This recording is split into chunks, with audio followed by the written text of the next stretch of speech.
పవిత్ర ఆశ్వయుజ మాసంలో దసరా నవరాత్రులను పురస్కరించుకుని అక్టోబర్ 2 నుంచి నవంబర్ 3వ తారీఖు వరకు శ్రీమతి శ్రీ స్రవంతి గారి ఆధ్వర్యంలో ఆశ్వయుజ మాసం నెల రోజుల పాటు దేవి ఆరాధనలు శతచండి మహాయాగం శ్రీనివాస విద్య నెల రోజుల పాటు జరిగే ఈ శక్తి ఆరాధనలో మీరు పాలుపంచుకోండి, అమ్మవారి అనుగ్రహాన్ని పొందండి. మీ గోత్ర నామాల కొరకు సంప్రదించండి. నమస్తే, నేను మీ కుప్ప పద్మిని. ఇన్నాళ్ళు మీ సపోర్ట్ ని నాకు అందిస్తూ మీ ప్రేమని నాకు అందిస్తున్న ప్రతి ఒక్కరికి కృతజ్ఞతలు. ఇప్పుడు చూడబోతున్న ఈ వీడియో కూడా ఖచ్చితంగా మీకు ఉపయోగపడుతుంది. లైక్, షేర్ అండ్ సబ్స్క్రైబ్ చేసి మీ ఇష్టాన్ని అలాగే మీ సపోర్ట్ ని నాకు అందించండి. అలాగే ఈ వీడియో పట్ల మీ అభిప్రాయాన్ని కమెంట్ సెక్షన్ లో కమెంట్ చేసి నాకు తెలియజేయండి. నమస్తే, వెల్కమ్ టు అవర్ ఛానల్. నేను పద్మిని. ప్రస్తుతంతో పాటు ప్రముఖ ఆధ్యాత్మికవేత్త, సూర్య ఉపాసకులు, sun spiritual society founder Vikramaditya గారు మనతో పాటు ఉన్నారు. మాట్లాడదాం సార్. నమస్తే సార్. సూర్యస్మితలి సార్, వృద్ధాప్యం అనేది ఖచ్చితంగా కాలం పరిగెట్టేస్తూనే ఉంటుంది. వృద్ధాప్యం అనేది వస్తుంది. వృద్ధాప్యంలో వచ్చేటటువంటి సమస్యలు తెలిసిన ఇప్పుడు కళ్ళారా చూస్తూనే ఉన్నాం. ఎన్నెన్నో ఓల్డ్ ఏజ్ హోమ్స్ దానికి అసలు సిసలు తార్కాణాలని చెప్పుకోవచ్చు. అయితే అదేదో ఓల్డ్ ఏజ్ హోమ్ లో ఉంటే వాళ్ళు చాలా కష్టపడిపోతున్నారనో, లేకపోతే ఏదో కొడుకు దగ్గర ఉంటే చాలా సుఖపడిపోతున్నారో అని మనం చెప్పలేం కదా. కొడుకు దగ్గర ఉంటూ కూడా కన్నీళ్లు కార్చేటటువంటి తల్లిదండ్రులు ఉండొచ్చు. కొడుకు దగ్గరగా లేడని కన్నీళ్లు కార్చేటటువంటి తల్లిదండ్రులు ఉండొచ్చు. ఇది ఒక కష్టం. అయితే ఇక రకరకాల మానసిక పరమైన ఇబ్బందులు, శారీరక పరమైన ఇబ్బందులు ఖచ్చితంగా వస్తాయి. వయసు అయిపోయిన తర్వాత ఆ పటిత్వం ఖచ్చితంగా పోతుంది శరీరానికి. ఎండ్ ఆఫ్ ది డే వృద్ధాప్యం ప్రతి ఒక్కరూ చూడాల్సిందే. కాబట్టి వృద్ధాప్యం చాలా ప్రశాంతవంతంగా గడవాలి అని అంటే ఏం చెయ్యాలి అనేది ప్రశ్న. అవును, చెప్పండి. అంతే, ఏం చేయాలి, ఏం చేస్తే వృద్ధాప్యం అనేది ప్రశాంతంగా గడుస్తుంది. మీకు మృత్యుంజయ మంత్రం విన్నారా? త్రయంబకం యజామహే సుగంధిం పుష్టివర్ధనం ఉర్వారోకమివ బంధనాత్ మృత్యోర్ముక్షీయ మామృతాత్.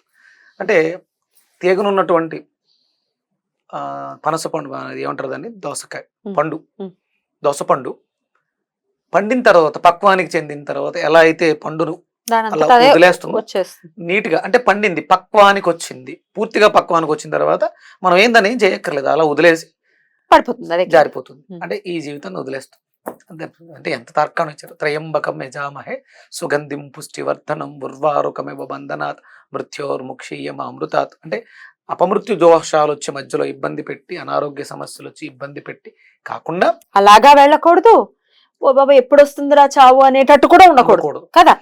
అయ్య బాబా అది ఇంకా నరకం అండి బాబు. చావు రావటం అనేది ఒక అదృష్టం. ఎప్పుడు రావాలి అప్పుడు వచ్చేయాల్సిందే. అంటే ఆయన వచ్చి ఆ శనేశ్వరుల వారి యొక్క బ్రదర్ గారు వచ్చి సగర్వంగా తీసుకుని వెళ్ళి మనల్ని ఎక్కడైతే చేర్చాలో అక్కడికి చేర్చే అది చాలా సుఖంగా ఉండాలి. అంటే సూర్యకిరణాలు ఎలా అయితే లేలేతగా వచ్చి మనల్ని నిద్ర లేపి మనల్ని అభివృద్ధి వైపు తీసుకువెళ్తాయో, అంటే చేష్టలుడిగి పడిపోయిన వ్యవస్థని తన కిరణాలతో ఉద్దీపనం చేస్తాడట సూర్యుడు తన కిరణాలతో. అలా ఇక జీవితం అయిపోయింది. ఈ కిరణాలతో ఉద్దీపనం చెందినటువంటి కిరణాలు జీవితం అయిపోయింది. కాబట్టి తన కొడుకే, యముల వారు కూడా సూర్యనారాయణమూర్తి కొడుకే. ఈయన జీవితాన్ని ఇస్తారు.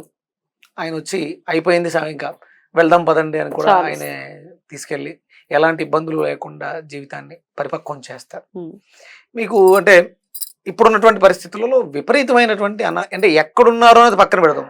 అది ఓల్డ్ ఏజ్ హోమ్స్లో ఉన్నారా, పిల్లల దగ్గర ఉన్నారా అనేది పక్కన పెడితే అనారోగ్య సమస్యలు అనేవి దారుణం. ఎక్కడున్న టాబ్లెట్లు, హాస్పిటల్స్, టెస్ట్లు ఇవి దారుణం అయిపోయింది. దీనికి మనకి ప్రధానమైనటువంటి కారణం ఒకటి మానసికమే. ప్రధానమైనటువంటి కారణం మానసికమే. అంటే ఇంట్లో పరిస్థితులు బాగాలేదు కాబట్టి పిల్లలు సరిగా చూసుకోవట్లేదు, లేకపోతే పిల్లల జీవితాలు బాగా సెటిల్ అవ్వట్లేదు. ఇవి రెండు. పిల్లలు సరిగా చూసుకోకపోవడం ఒకటి, పిల్లలు సెటిల్ అవ్వట్లేదు. అందరు పిల్లలు ఒకేలా ఉంటారని మనం తీర్మానం చెప్పట్లేదు. చక్కగా చూసుకునే వాళ్ళు కూడా ఉన్నారు. ఇక్కడ ఏంటంటే మన జీవితాల్లో మనం ఒకటి విడిచి నడుస్తున్నాం. అంటే సత్యాన్ని విడిచి నడుస్తున్నాం, ధర్మాన్ని విడిచి నడుస్తున్నాం. ఇవి మనల్ని ఈ పరిస్థితులకి దారి తీస్తున్నాయి. రీసెంట్గా ఒక సర్వేలో పెద్దవాళ్ళని హాస్పిటల్కి టెస్టుల కాట్లకి తీసుకెళ్తే వాళ్ళు అన్నీ చూసి రిపోర్ట్లు అన్నీ బాగున్నాయి, కానీ ఎందుకు సమస్య వస్తుంది అనేది డాక్టరు వాళ్ళ పిల్లలకు చెప్పింది, ఈయన ఒంటరితనాన్ని అనుభవిస్తున్నారు, డిప్రెషన్ అనగానే ఆయన అంటే వాళ్ళకి తోచిన దాంట్లో ఒక వాట్సాప్ గ్రూప్ ఒకటి క్రియేట్ చేసి వాళ్ళ చిన్ననాటి ఫ్రెండ్స్ అందరినీ అందులో యాడ్ చేసి మొదలు పెడితే ఆయన చాలా బిజీగా ఉన్నాడు. వ్యాపకం ఒకటి వ్యాపకం ఒకటి ఏర్పడింది. ఆ పాత జ్ఞాపకాలను గుర్తు చేసుకుంటూ ఆయన చాలా ఆరోగ్యంగా ఉన్నాడు. ఇప్పుడు బీపీ లేదు, షుగర్ లేదు, ఏమీ లేదు, హ్యాపీగా నిద్రపోతున్నాడు. ఆయన చక్కగా వాళ్ళ పిల్లలతోటే ఉన్నారు, కానీ ఏదో ఇంకా లోపం ఉంది. అంటే ఇప్పుడు అక్కడ పిల్లలమ్మా, అంటే వాళ్ళు ఇంట్లో ఉండరుగా, ఎంగేజ్ చేయలేరు కదా, ఆ ఏజ్ బ్యాలెన్స్ అనేది జరగదు. పూర్వం మనవలు మనవరాలు పిల్లల్ని కంటే ఈ అమ్మమ్మ తాతయ్యలు వాళ్ళని ఆడించడంలో బిజీగా ఉంటూ వాళ్ళకి వీళ్ళ అనుభవాలన్నింటినీ నేర్పి నూరి పోసేవారు. ఇప్పుడు పరిస్థితులలో ఈ మనవలు మనవరాళ్ళు మనకు దొరకట్లేదు. పిల్లలు ఉన్నారు, బాగా చూసుకుంటారు, పొద్దున్న లేస్తే ఆఫీస్కి వెళ్ళిపోతారు, సాయంత్రం వస్తే ఆ స్ట్రెస్లతో యాంగ్జైటీలతో వస్తారు. వీళ్ళతో మాట్లాడడం, ఆ మనసు వైపు మాట్లాడడం. పూర్వం మనకి రచ్చబండలు ఇవి ఉండేవి, అక్కడ కూర్చుని అందరూ కూర్చుని మాట్లాడుకోవడం. బోల్డ్ అని మాటలు ఉండేవి కదా, బోల్డ్ ఎంతసేపు ఉండేవి కదా, టైం స్పెండ్ చేశారు. అసలు సాయంత్రం 6 గంటలకు కూర్చుంటే 9 గంటల వరకు బాతాకాన్ని వేసుకుంటూ లోకాభిరామాయణం అంతా, ఒక రాముడి గురించి, ఒక సీత గురించి, ఇవన్నీ కూడా అక్కడ జరిగేవి. ఆ తర్వాత అయిపోయిన తర్వాత అద్భుతమైనటువంటి రామనామ సంకీర్తన చేసుకుంటూ, తప్పట్లు కొట్టుకుంటూ, ఆరోగ్యాన్ని మెరుగుపరుచుకుంటూ శుభ్రంగా ఇంటికి వచ్చి ప్రశాంతంగా నిద్రపోయేవారు. ఏవి ఇప్పుడు అందరి జీవితాల్లోనూ ఒక స్క్రీన్, అయితే చిన్నది లేకపోతే పెద్దది. ఇవి మన జీవితాల్ని నాశనం చేశారు. కానీ ఇక్కడ అంటే నేను మాట్లాడడానికి ప్రధానమైన కారణం ఏంటంటే, వేదం ప్రమాణంగా తీసుకుని, వేదంలో ఒక అద్భుతమైనటువంటి మంత్రం ఉంది దీని మీద. అది మనం ప్రతిరోజు వినటం కానీ, లేకపోతే చదవటం కానీ, వస్తే చదవటం లేకపోతే వినటం చేస్తూ, ఇంకా వీలైతే ఒక పేపర్ మీద రాసుకుని దాన్ని మనం దిండు కింద పెట్టుకోవడం ద్వారా, ఎందుకంటే దీనికి ప్రమాణం వేదం.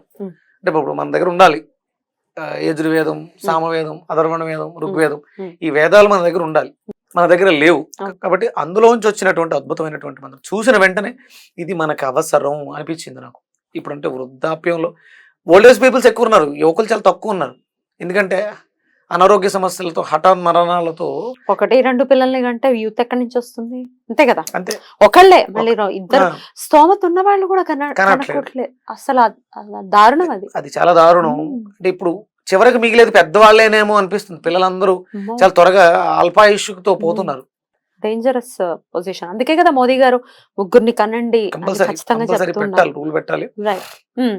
దాంట్లో ఒక అద్భుతమైనటువంటి మంత్రం, దాన్ని పఠించడం ద్వారా, నేర్చుకోవడం ద్వారా, రాసి పెట్టుకోవడం ద్వారా కొంతవరకు మనకి మేలు జరుగుతుంది అనిపించింది, చెప్పాలనిపించింది. ఇది ఋగ్వేదంలో మహాసౌర అనే పాఠంలో, మహాసౌర పాఠం, అరుణం సౌరంలో పాఠంలో సూర్యుడిని ప్రస్తుతిస్తూ ఈ శ్లోకం ఉంటుంది.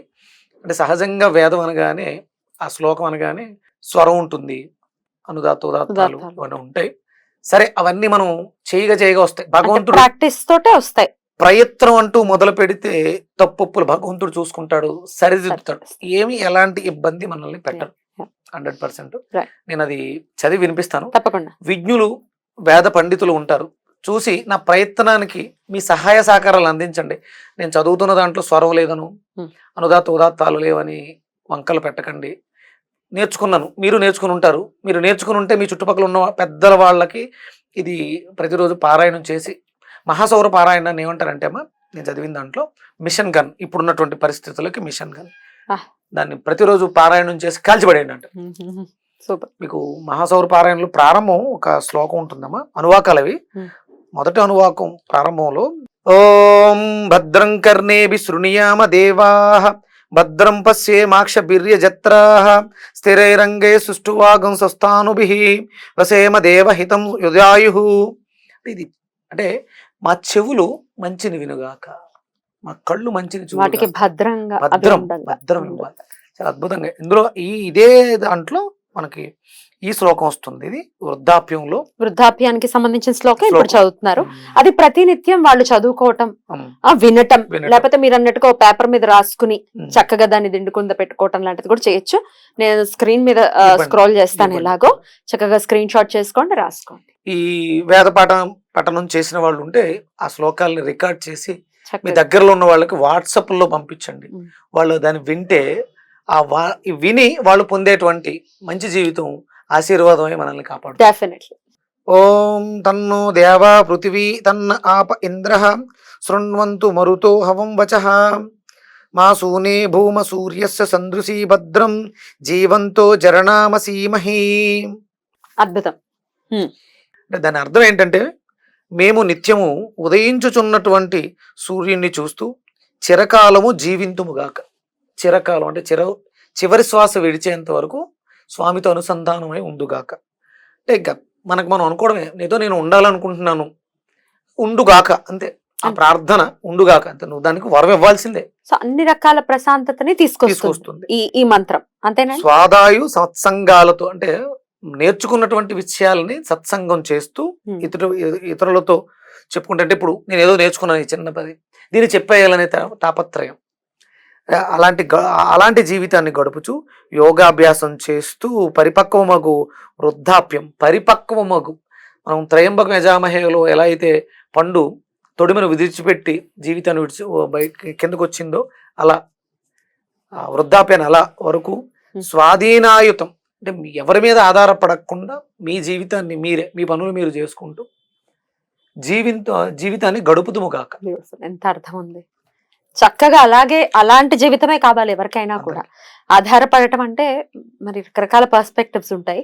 మనం అసలు ఆధారపడవలసింది ఈశ్వరుడు, అంతకు మించి అదే ఒక్క సూర్యుడి మీద ఆధారపడితే ఇక మిగతా ఆధారాలు ఏం అవసరం లేదు. ఈశ్వరుడికి అభేదం అంతే కదా. బ్రహ్మ విష్ణు శివాత్మక స్వరూపం సూర్యనారాయణమూర్తి. ఈశ్వర అని వచ్చేస్తుంది అంతే నోట్ల నుంచి. ఈశ్వరుడే సూర్యుడు అంతే. ఆయనే మన కోసం ఆ 3 రూపాయలని తీసుకుని అక్కడ గోళాకార రూపంలో వెలుగుతున్నాడు. సూర్యుడు అంటే సమయం, శివుడు అంటే సమయం అమ్మా. సూర్యుడు రాకతోటే కదా సూర్యోదయ సమయం, టైం ఏర్పడింది. అంటే టైం అంటే ఆయనే సూర్యుడు, ఆయనే శివుడు. ఆయన వేరు ఈయన వేరు కాదు. ఆ శివుడే మనకి ఈ రూపంగా దర్శనమిస్తున్నాడు. మనం శివుని చూడాలంటే తపస్సు చేయాలి, ఆ శివుని చూడాలంటే. ఈ సూర్యుడిని చూడాలంటే తపస్సు చేయట్లేదు, కళ్ళు తెరిస్తే చాలు. బ్యూటిఫుల్, చాలా అద్భుతంగా వివరించారు. డెఫినెట్ గా ఈ మంత్రంతో, వేద ప్రమాణమైనటువంటి మంత్రంతో మంత్రం చెప్తే దానికి దేవత ఉంటుంది. ఇక్కడ దేవత సూర్యుడు, ఋషి ఇంకా మనకి ఆయనే మనకి ఋషి అవుతారు. ఛందస్సు అంటే ప్రతి మంత్రానికి ఋషి, ఛందస్సు, దేవత ఉండాలి. ఎవరైతే రాశారో మనకు ఉన్నటువంటి ఛందస్సు, గాయత్రి ఛందస్స ఇవి ఉంటాయి. అంటే వేదంకి ప్రమాణం ఏంటంటే ఛందస్సు, ఋషి, దేవత. ఇక్కడ సూర్యుడు దేవత అయ్యాడు. ఛందస్సు, గాయత్రి ఛందస్సు ఉంటుంది, సూర్యుడిదే కదా, అందులోంచి వచ్చిందే కాబట్టి అవి ఉన్నాయి. కాబట్టి ఇది 100% మీకు చేసి చూడండి, రిజల్ట్స్ వస్తాయి, నో డౌట్. మీరు నన్ను అడుగుతాను, నేను చెప్తాను కదా, కాలర్ పట్టుకుని అడగండి. వేదంలో ఇక నేను ఒక్కొక్క మంత్రం చెప్తూ ఉంటాను. ఆ మంత్రాలు మాకు వివరణ ఇచ్చారు. చక్కటి మంత్ర రూపంలో కూడా తెలియజేసినందుకు కృతజ్ఞతలు సార్.